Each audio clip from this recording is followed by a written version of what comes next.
Magandang umaga mga bata. Mari ba kayong tumayo para sa ating panalangin? Sa ngalan ng Ama, ng Anak, ng Espiritu Santo. Amen. Ama namin, sumasalangit ka, sambahin ang ngalan mo, mapasa amin ang kaharian mo, sundin ang loob mo dito sa lupa para lang sa langit. Bigyan mo kami sa aming kakanin sa araw-araw at patawarin mo kami sa aming mga sala, para lang magpatawad namin sa nakasala sa amin. At huwag mo kami panitulot sa tukso at ihadya mo kami sa lahat ng masasama kami. Sa ngalan ng Ama, ng Anak, ng Espiritu Santo. Amen. Magandang umaga mga bata! Ako nga pala si Binibining Mendoza, ang iyong guro sa araw na ito. Sa ngayon, ay meron tayong pangpagising sa ating katawan bago tayo dadako sa ating tatalakayin ngayon. Maaari ba kayong maanyahan lahat na tumayo at sumabay sa akin? Ako ay may lubog, lumipad sa langit, di ko na makita, pumutok na pala, sayang ang pera ko, binili ng luho, sa pagkain sana, nabusog pa ako. Okay, magaling mga bata. Ngayon, magsiupo kayo para sa ating tatalakayin ngayon.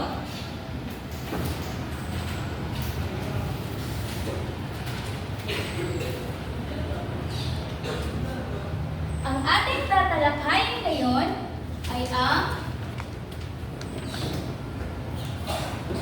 ay ang paggamit ng pang-abay sa panlipunan.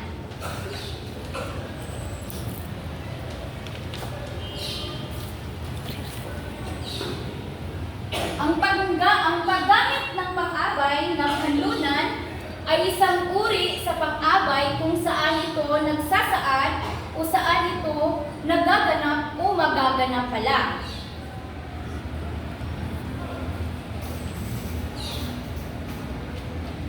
Narito ang mga aking ipapakita na larawan.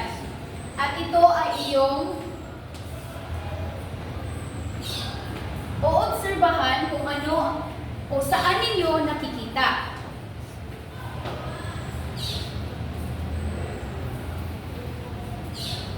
At matutukoy ang mga pag-abay na panlunan sa isang pangungusap. At pangalawa ay magagamit ang pang-abay sa panlunan sa sariling pangungusap.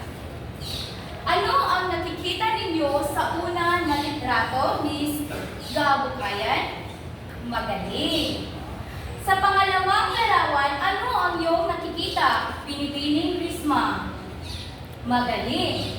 Sa pangatlong larawan, ano ang iyong nakikita? Binibining Mayor. Magaling.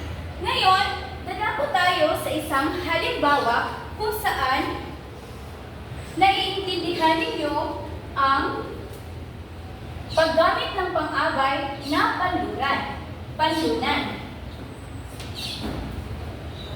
Ang halimbawa ay nagdadarasal kami sa simbahan. Ano ang halimbawa ng pang-abay na ginagamit na pang-abay na panlunan?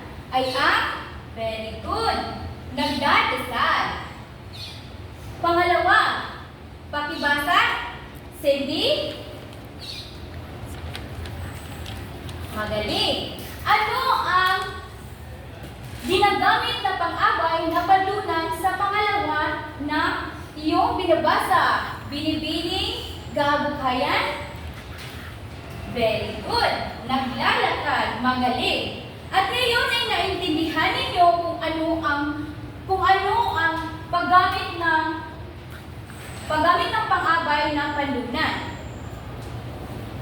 Ang larawan na ito ay isang paaralan. Ang paaralan ay nakikita natin sa ating mga kalungsuran. At ito naman ay babahagi sa aralan o ang guro. Ang paaralan ay ano-ano ang mga makikita mo sa paaralan? Libro, okay? Nag-aaral ang mga bata sa paaralan. So, nag-aaral. Magaling. Ngayon naman ay sa palengke o market.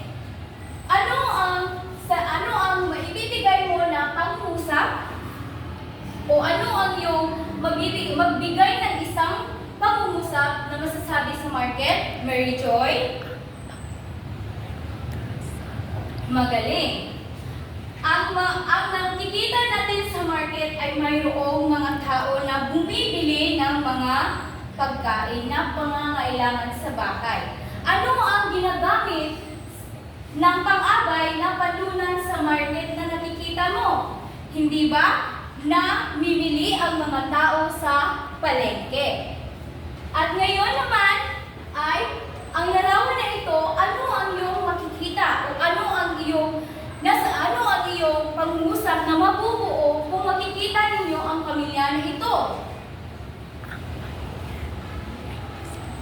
Magaling. Ang pamilya na ito ay nagkakaroon sila ng isang family picture. So ano ang panggamit na pang-abay na panlunan? Ay ang nag-picture.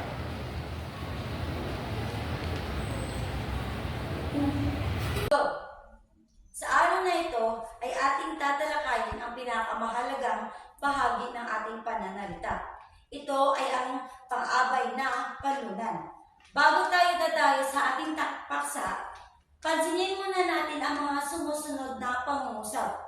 Sa bawat pangungusap ay may nakabold o may nag-iiba. Sa unang pangungusap, basahin natin lahat.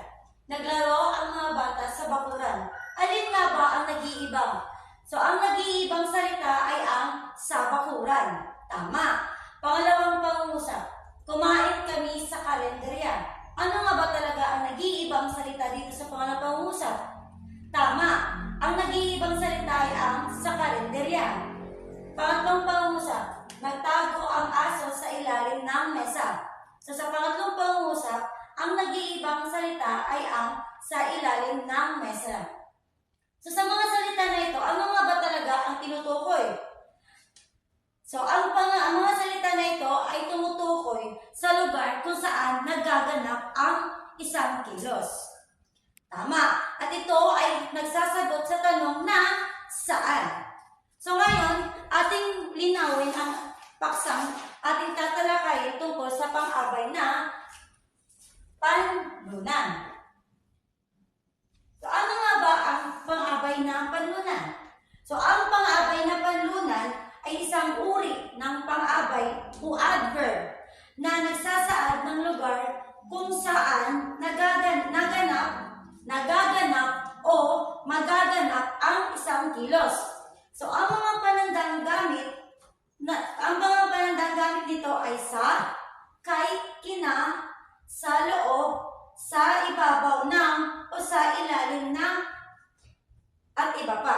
So, pansinin natin, naglaro ang mga bata sa bakuran. So, ang panandang gamit sa unang pangungusap ay sa. Sa pangalawang pangungusap naman ay sa. At sa pangatlong pangungusap naman ay sa ilalim ng mesa. So, bakit nga ba mahalaga matutunan ang isang pang-abay na panlunan? Mahalaga itong pag-aralan upang madali natin matukoy kung saan talaga nagaganap ang isang kilos. Naiintindihan niyo ba kung ano talaga ang pang-abay na panlunan? Tama. So ngayon, alam niyo na kung ano tungkol ang pang-abay na panlunan. So ngayon, dadako na tayo sa inyong pagsasanay. So hahatiin ko kayo sa 3 or 4 na pangkat at bawat grupo ay bibigyan ko ng larawan. At ito ay gagawa niya ng 2 o 3 pangusap at ito ay ibabahagi niyo sa inyong kaklase. Okay. Tapos na ba ang lahat? Juan, ikaw muna ang unang magbabahagi sa inyong klase. Okay, thank you. Ngayon, alam na talaga kung ano at talaga ang pang-abay ng panlunan. Sa paksang tinatalakay natin tungkol sa paggamit ng pang-abay na panlunan, meron tayo ditong individual na gawain.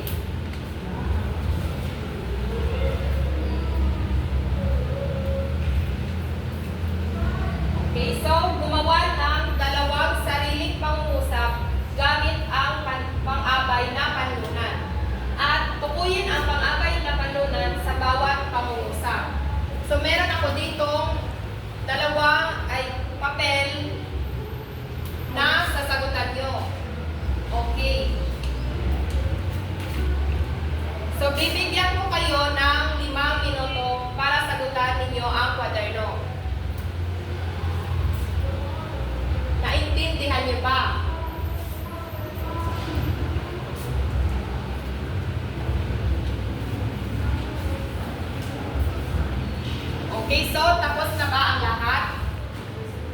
Ipasa nyo ang kwaderno sa harapan. Dito sa harapan.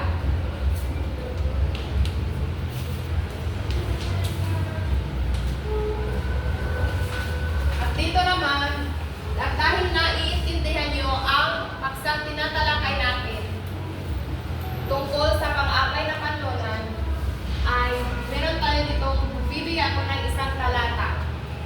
So, sumulat ng maikling talata,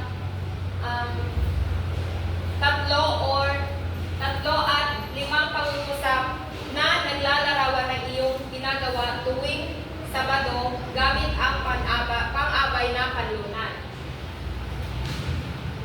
So, bibigyan ko kayo ng 8 minuto para sagutan ito. At ipasa ninyo dito sa harapan.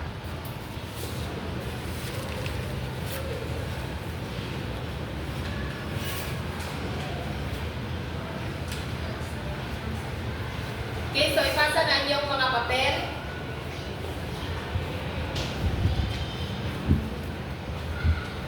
Okay, magaling. At nasagutan nyo ito ng tama. Sa pangatlo naman ay meron tayo ditong pagsusuri. So isulat ang tamang pang-abay na kanlunan sa patlang. Una, naglalaro kami patlang playground.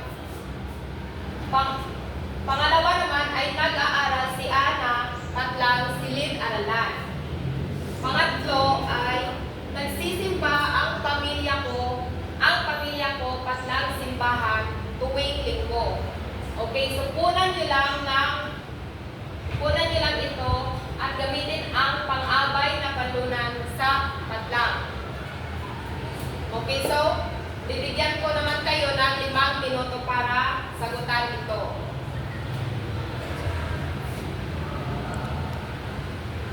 Okay.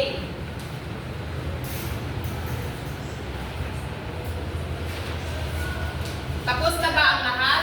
Pakipasa ang inyong mga papel dito sa harapan.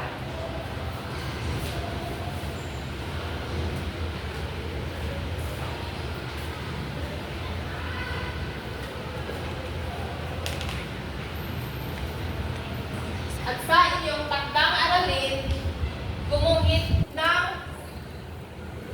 isang lugar na madalas mong puntahan. At sumulat ng 5 pangungusap gamit ang pang-abay na kanlunan tungkol sa iyong karanasan sa lugar na iyon. Okay, kumuha kayo ng kwaderno para isulat itong takdang aralin at sagutan nyo ito sa inyong bahay. Okay, tapos na ba ang lahat?